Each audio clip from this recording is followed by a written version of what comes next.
Hello, welcome to the Mayor Best Friends YouTube channel. Thank you for watching. Alright, and to my right is a co-host of mine, TJ. Would you like to say hello? Or Strider XD in game, would you like to say hello? Hello, my name is TJ. I'm Strider XD in game. I am in Team V4. Oh, nice. Nice. Alright, great. So, let's go ahead and give a disclaimer here on this video. This video is going to be how to make money in game, but there's going to be two disclaimers. Disclaimer number one is that this video is not going to be a tutorial video. This video is just going to explain certain things, and disclaimer number two is that if a topic does need more explanation, then we can always make another video, and the link should be down in the description below. Alright, so TJ, are you ready to dive into this topic? Yeah, sure. Great, great. Alright, so let's go ahead, and actually there are two topics, or two tiers to how to make money. There's the guaranteed ways of making money, and there are the unguaranteed ways to make money.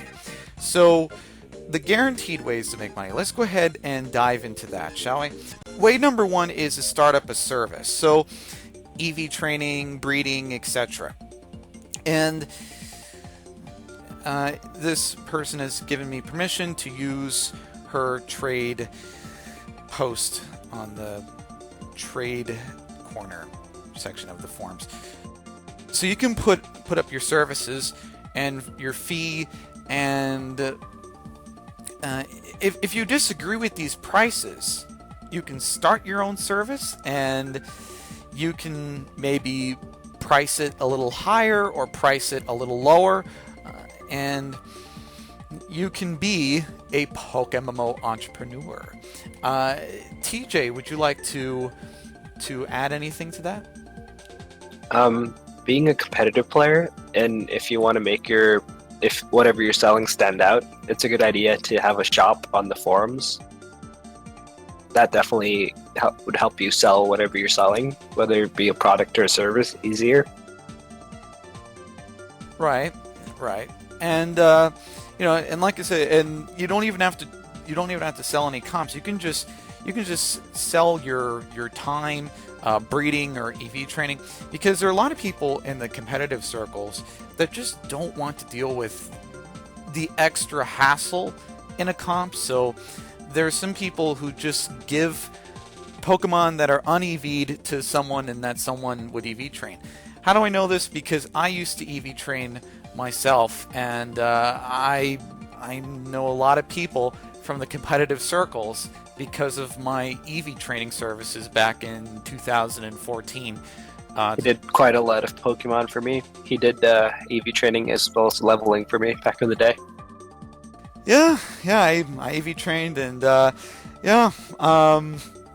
not going to really elaborate as to what my fees are, because I want you to make that call yourself.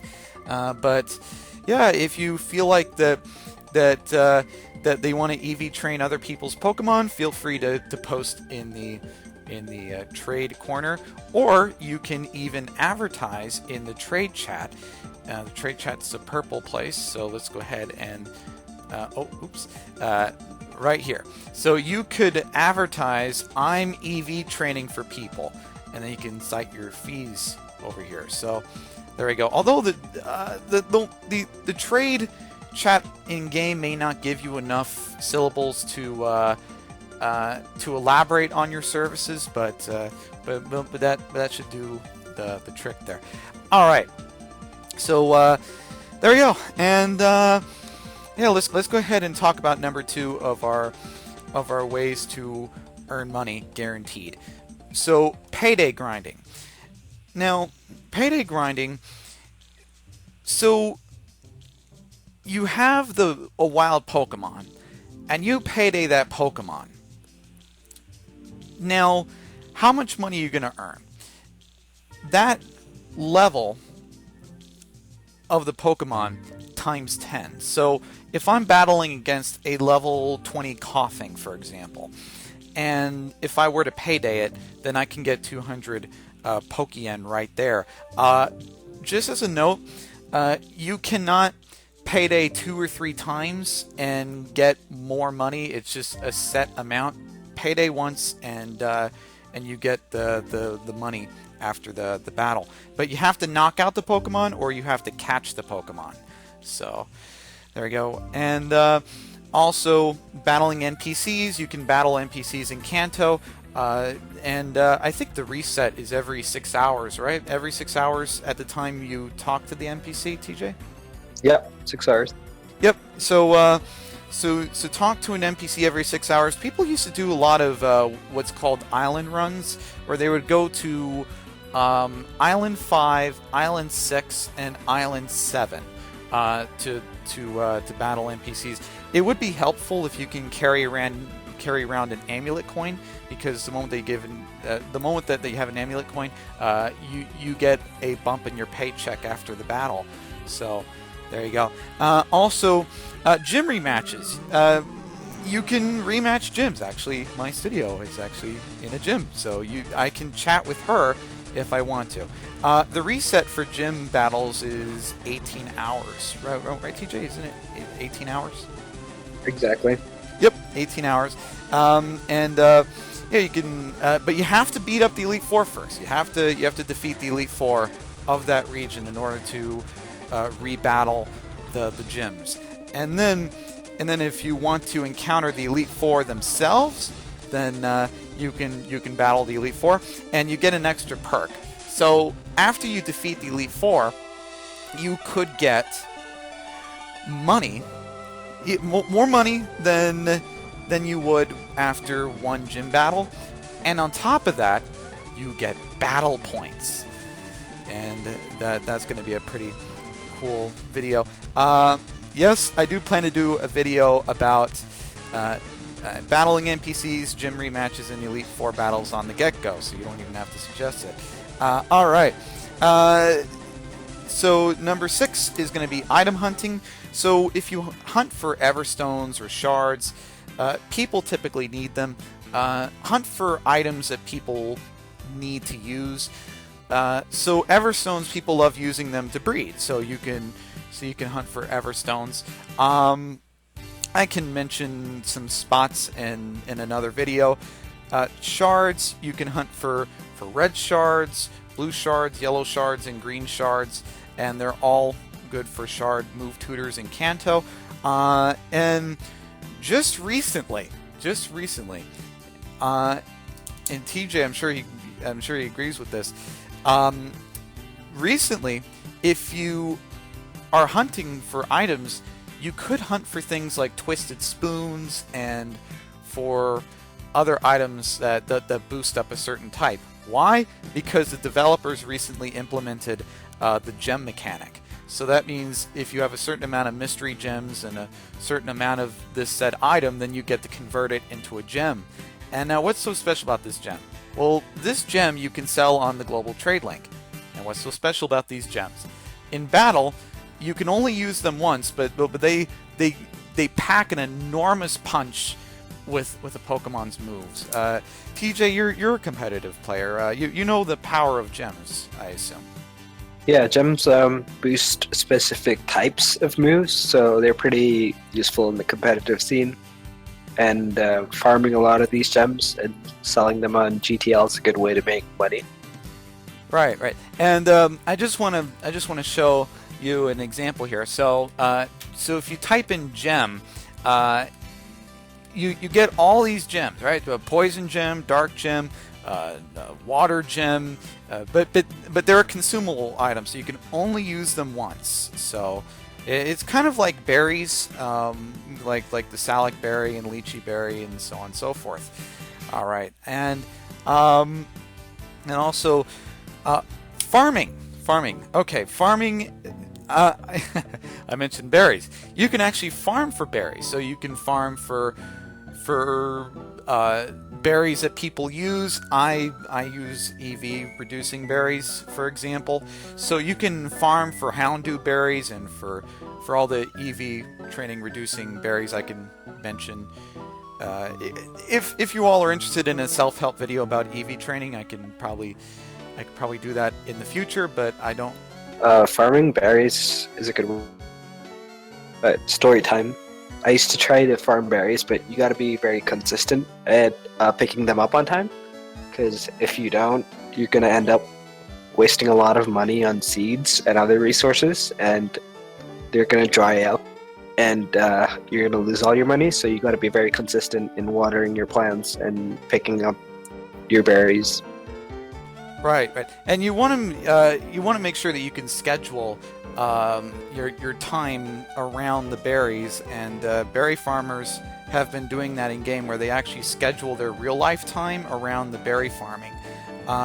So yeah, I can mention that a little bit more in another video, but yeah, berry farming, it is very profitable, and some people take advantage of shiny hunters, which we're going to get to in a moment, and they farm lepa berries, and then they sell that on the global trade link, because lepa berries, the moment they eat them, you recover PP.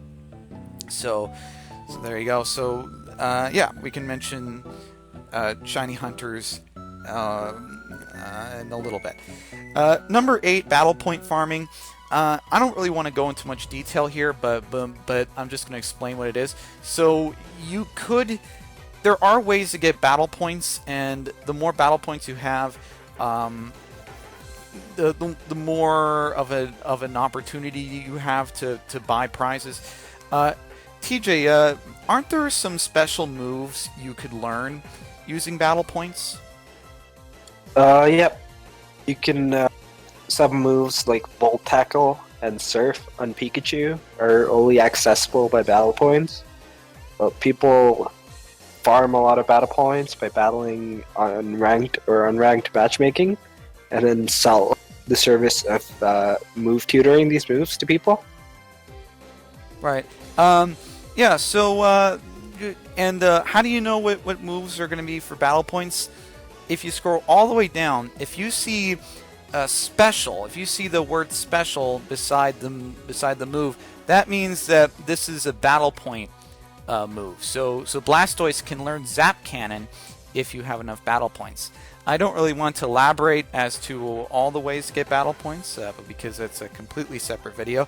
But yeah, battle points, that is a way to make money. Some people sell battle points.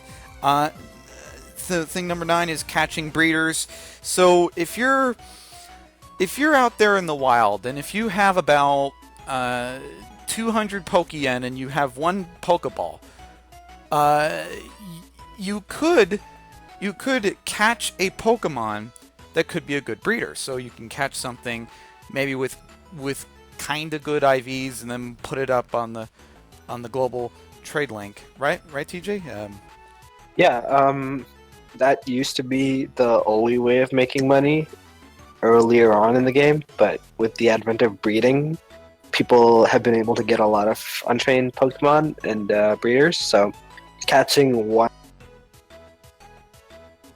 Catching what? Catching a Pokemon with good IVs in the wild is a good idea. You can breed it with something in your box or something you can find, and then resell that for a lot of money on the GTL, so it's definitely a good idea. Right, and yeah, there's always people in need of competitive Pokemon, and that is a chance to make your money back. And some people really rake it in with a certain amount of comps. So, for example, if you're breeding a Pokemon like a Pokemon that's hot, you might want to breed a Pokemon that's hot. So if people like in the recent tournament, Lifestyle was battling against someone, and Lifestyle used Glade, and Glade had Swords Dance. Why is that important? The reason why that's important is because there are probably about hundreds of competitive people spectating this particular battle, and they say to themselves, you know, I can actually use a Gallade on my team. So if you look on uh, the global trade link here and type in Gallade, uh, this is an example of a high-priced comp. So you can breed a Gallade and make a killing off of it. Yeah. All right. So and then last but certainly not least, global trade link flipping. I'm kind of on the fence of it. I'm kind of on the fence on this. I mean, this could be considered guaranteed and unguaranteed. You have to be sure that you can make your money back, because you could get overconfident and you could buy something thinking that you're going to get your money back, but then it just sits and sits and sits. And the development team, they recently implemented a 30-day timer. So the moment that 30 days hits, that item is no longer listed on the global trade link. So you have to be careful when you search for these sorts of items. And TJ's kind of good at this global trade link flipping. Can you explain to people how to do So that? a good strategy for flipping on the GTL is to find Pokemon with good IVs and preferably male, because males are easier to sell as breeders. So you capture a male from a specific egg group with the good IVs from the GTL for a low price.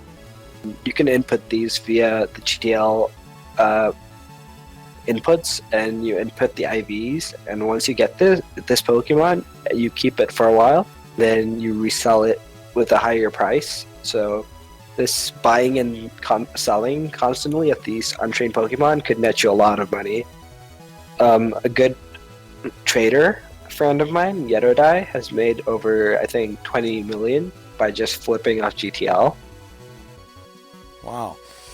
Yeah, I mean, and with with GTL flipping, you really have to know what you're doing, and you have to be kind of careful because if you pick the wrong thing, then you won't be able to make your money back. So you gotta make sure that you are getting a sweet deal out of it, and once you're sure of that, put it up on the global trade link and see if you did actually get a good deal off of it. If you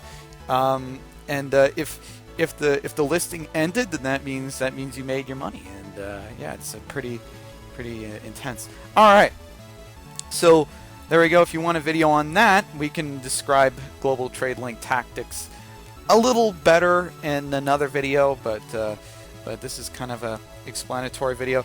But yeah, all right. So unguaranteed ways to make money. These two topics I may not cover in another video. All right. So because I'm a guaranteed guy. I like earning my money via guaranteed ways. I don't like to really veer off into unguaranteed ways to make money. But I know people that actually veer into unguaranteed ways. But you can make a killing off of this. So some of these, actually, both of these actually. But it's based upon luck more than a specific strategy. Okay, so unguaranteed way to make money number one: shiny hunting. Shiny hunting. Shiny hunting is kind of the equivalent of visiting a casino and pulling the lever on that slot machine. That's essentially what you're doing with the shiny hunting. Yeah, people can buy donor status, and it's kind of like when you buy donor status, you buy a better casino machine. I mean, there are other reasons to buy donor status other than shiny rates increasing, like XP gain. Let me pop that up here. So you get XP gain in battles. You get 10% chance of encountering shinies, and your egg hatching time is faster. So there we go. So you can get other perks with buying donor status. Please buy donor status. Though this does help out the development team a lot. Yeah. I can mention the gift shop in a bit more detail in another video, but yeah. Okay, so shiny hunting. So why is this a waste of time? Well, you're wasting two things. You can actually have two options which are kind of bad. option one is you can sit there, not waste time, and buy a ton of Lepa berries so that way you don't have to go back to the Pokemon Center. You're buying tons of Lepa berries. And to mention the berry farmers here, the berry farmers are making a killing off of shiny hunters because you keep thinking this may be it, and you're there, you're stuck in the grass field, and you're not really doing anything. You're just kind of you're looking and seeing if there's a horde, and then you run away, and you keep doing it over and over and over and over again, and it's just an endless cycle. I guess you can say that may or may not yield the profit, and then at the time you bump into the shiny, you have wasted so much money to the point where you may be on par with all the resources you've spent, or in rare cases, you might either make a tiny profit off of that shiny, or you may lose a bit of some money because that shiny may not be worth as much. So, yeah, shiny hunting.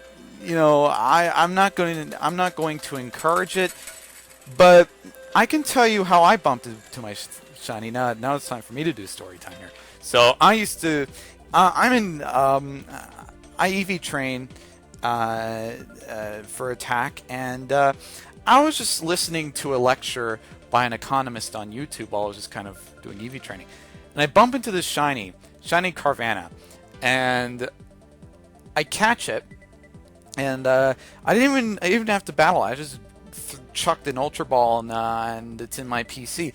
But yeah, so shiny hunters, I got a message for you.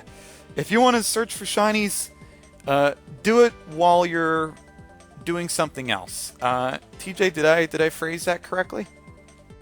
Yep, that pretty much sums it up. Shiny hunting, it's pretty much random. So just do your thing, and if you bump into a shiny, have that Pokemon prepared. I mean, for me, I have a Smeargle prepared just in case I bump into a shiny, but I don't look for shinies. I just bump into them if I do. Actually, there was another shiny I bumped into, a shiny Tentacool. This was before the shiny Carvanha, but I had no balls, unfortunately, so I wasn't able to catch it. So, yeah, that was kind of a depressing moment in my life. Let's go move on to the unguaranteed way to make money number 2. Okay, unguaranteed way to make money number 2, shiny trading. Okay, so both of these methods involve shinies in some way or form. Here's the reason why. You are at the mercy of the shiny trading community. What? I do feel like shiny trading has much impact on the price. I think it has more to do with rarity. So let's say a shiny Garvantula is found, but there's only one existing, so the value of that shiny would be super high. But if 5 Garvantulas were found, the value would be lower, so the price would be lower. So I think that's how it works. Right, and just to give another example, so let's say the Hoenn shiny. So before Hoenn, the PokeMMO only had Kanto, the region. So you found a shiny Poochyena, great. And the moment that the development team announced Hoenn, and the moment that Hoenn came in, and there was a ton of shiny Poochyena's price decreased dramatically. And so you have to be really careful, and you have to be you have to expect the unexpected. And shiny trading is a very, very risky sport. But if you're able to pull it off, congrats. I know a lot of people that are able to pull it off. The guy who made my script with me, Red Spawn, he gave this really good example. So if you have a Magikarp, or Gyarados, he buys the Magikarp or Gyarados for 4.5 mil, or even below, and then he resells it for 6 mil. I mean, shiny trading also has a bit of negotiation to it too. So it's not just like a set price. You have to be really really good at negotiations as well in order to make some sort of money back on that shiny. TJ, do you have any additional comments about shiny traders? No, shiny trading is risky business. You need to be very in tune with what something is worth at the time.